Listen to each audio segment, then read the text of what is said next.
Gunungan sampah di TPST Bantar Gebang selama puluhan tahun menjadi salah satu wajah persoalan sampah Jakarta. Setiap hari, ribuan ton sampah dari ibu kota diangkut menggunakan truk menuju Bekasi, Jawa Barat. Sampah rumah tangga, sisa makanan, plastik, kemasan, hingga berbagai jenis limbah domestik berakhir di kawasan yang selama ini menjadi tempat pembuangan utama bagi Jakarta. Namun, mulai 1 Agustus 2026, Jakarta memasuki babak baru dalam pengelolaan sampah. Pemerintah Provinsi DKI Jakarta mulai menjalankan transformasi menuju sistem pengelolaan sampah yang lebih terintegrasi. Salah satu target besarnya adalah mengakhiri praktik sistem pembuangan terbuka atau open dumping di TPST Bantar Gebang. Namun, perubahan ini tidak dapat dilakukan dalam satu malam. Meski transformasi sudah dimulai, open dumping di Bantar Gebang belum ditutup sepenuhnya pada Agustus 2026. Pemerintah masih membutuhkan waktu hingga tahun 2029 untuk mengurangi pembuangan sampah secara bertahap dan memastikan hanya sampah residu yang masuk ke Bantar Gebang. Artinya, selama masa transisi, truk sampah dari Jakarta masih akan terus datang. Sejumlah zona pembuangan juga masih tetap dibuka.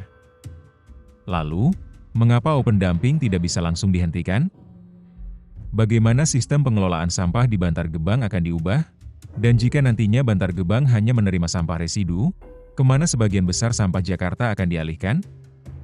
Kepala Unit Pengelola Sampah Terpadu atau UPST Dinas Lingkungan Hidup DKI Jakarta, Agung Pujowinarko, menjelaskan bahwa penghentian open dumping di Bantar Gebang akan dilakukan secara bertahap.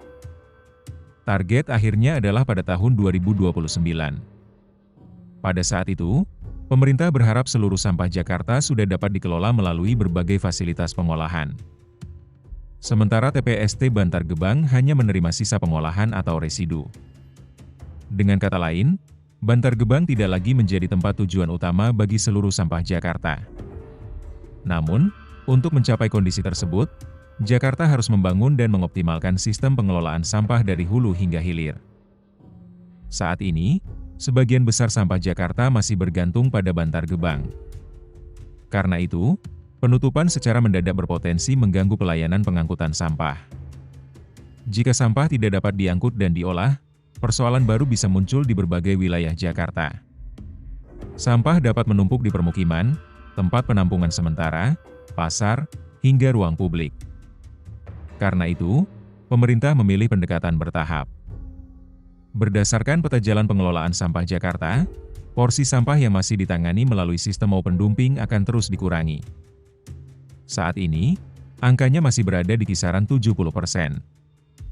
Pada akhir 2026, pemerintah menargetkan porsinya turun menjadi sekitar 50%. Untuk mendukung proses tersebut, Pemprov DKI Jakarta juga berencana menambah pemasangan geomembran dengan luas sekitar 5 hingga 6 hektar. Geomembran merupakan lapisan berbahan plastik khusus yang kedap terhadap air dan zat kimia. Lapisan ini digunakan untuk membantu mengurangi risiko cairan dari timbunan sampah merembes ke dalam tanah.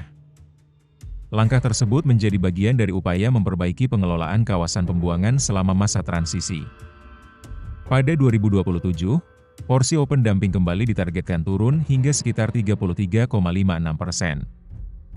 Kemudian pada 2028, Jakarta ditargetkan sudah menghentikan sistem open dumping. Pada tahap itu, sekitar 66,44% sampah diharapkan dapat dikelola melalui fasilitas pengolahan. Sementara sekitar 33,56% sisanya menjadi residu yang dibuang ke sanitary landfill di Bantar Gebang.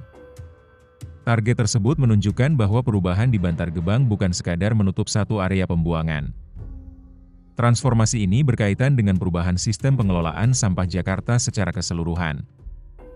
Selama ini, open dumping menjadi salah satu metode pembuangan sampah yang paling sederhana. Sampah dibuang dan ditumpuk di area terbuka. Penataan, perataan, pemadatan, maupun penutupan dilakukan secara terbatas. Akibatnya, timbunan sampah terus terbuka dan terpapar hujan serta panas matahari. Ketika hujan turun, air dapat masuk ke dalam timbunan sampah. Air tersebut kemudian bercampur dengan berbagai material dan menghasilkan air lindi. Jika tidak dikelola dengan baik, lindi berpotensi mencemari tanah dan lingkungan di sekitarnya. Selain persoalan lindi, timbunan terbuka juga dapat menimbulkan bau menyengat. Sampah ringan seperti plastik dapat berterbangan tertiup angin. Gunungan sampah juga berpotensi mengalami perubahan bentuk dan kemiringan yang perlu diawasi. Karena itu, dalam masa transisi, sistem open dumping mulai diarahkan menjadi controlled landfill. Pada sistem ini, sampah tidak hanya dibuang dan dibiarkan menumpuk. Sampah yang masuk akan ditata menggunakan alat berat. Timbunan kemudian diratakan dan dipadatkan.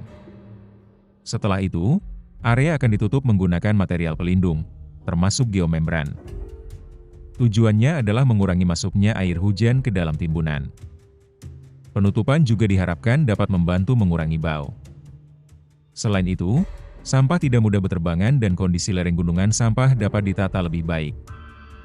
Perubahan menuju controlled landfill memang belum sepenuhnya menghilangkan persoalan sampah. Namun, sistem ini menjadi tahap transisi menuju pengelolaan yang lebih terkendali. Saat ini, TPST Bantar Gebang memiliki 6 zona. Namun, hanya 4 area yang masih digunakan sebagai titik pembuangan aktif. Karena penghentian open dumping dilakukan bertahap, tidak seluruh titik dapat ditutup secara bersamaan. Pemerintah tetap harus memastikan sampah dari Jakarta dapat diterima dan dikelola setiap hari. Sejauh ini, Zona 1 menjadi salah satu area yang mulai ditutup menggunakan geomembran. Sementara area lain masih digunakan untuk melayani pembuangan sampah. Langkah tersebut menunjukkan bahwa transformasi dilakukan tanpa menghentikan pelayanan. Truk sampah tetap beroperasi. Pengangkutan dari wilayah Jakarta juga tetap berjalan. Pemerintah memastikan kebijakan baru tidak akan menyebabkan gangguan terhadap pelayanan sampah masyarakat. Target penghentian open dumping pada 2029 tidak hanya bergantung pada perubahan sistem di Bantar Gebang. Keberhasilannya juga ditentukan oleh kemampuan Jakarta mengurangi dan mengolah sampah sebelum mencapai tempat pembuangan akhir. Karena itu, transformasi dilakukan dari hulu hingga hilir. Di bagian hulu, masyarakat didorong untuk mengurangi dan memilah sampah sejak dari sumber. Rumah tangga menjadi bagian penting dalam perubahan ini.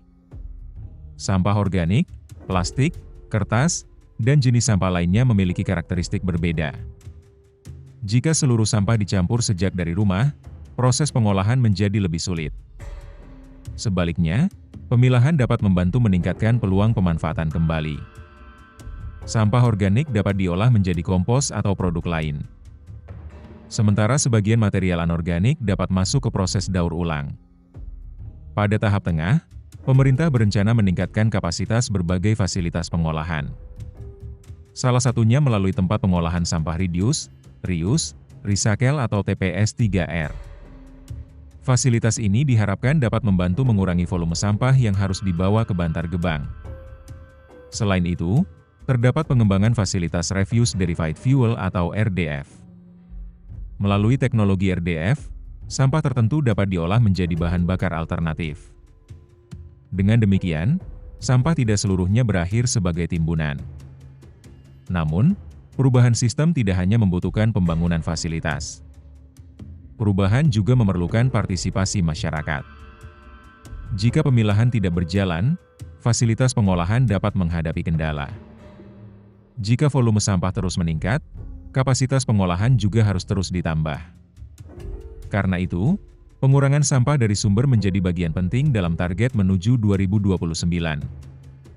Di sisi lain, Bantar Gebang tetap memiliki peran.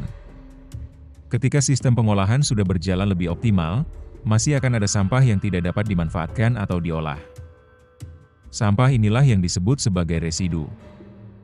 Residu tetap membutuhkan tempat pembuangan akhir. Namun, jumlahnya diharapkan jauh lebih kecil dibandingkan volume sampah yang masuk saat ini.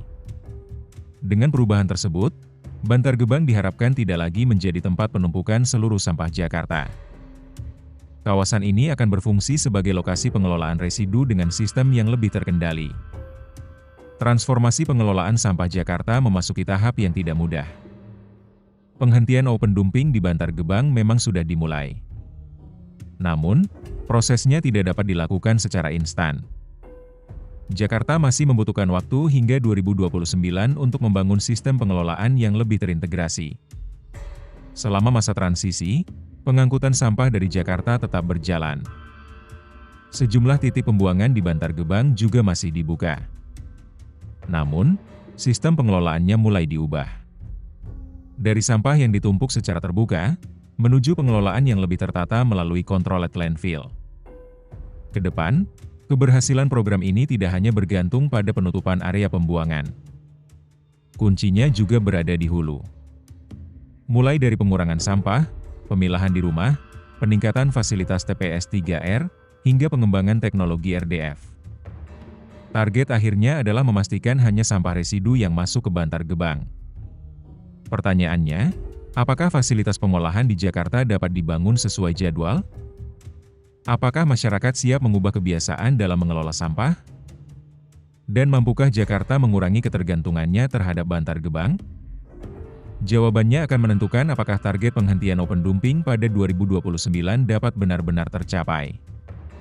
Karena persoalan sampah bukan hanya tentang kemana sampah dibuang, tetapi juga tentang bagaimana sampah dikurangi, dipilah, diolah, dan dikelola secara berkelanjutan.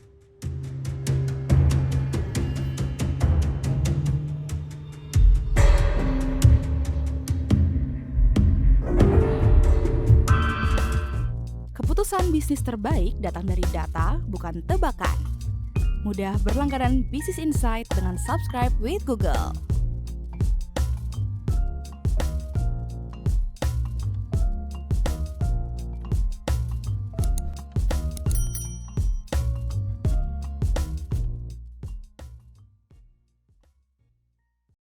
Download aplikasi Kontan sekarang di App Store atau Play Store.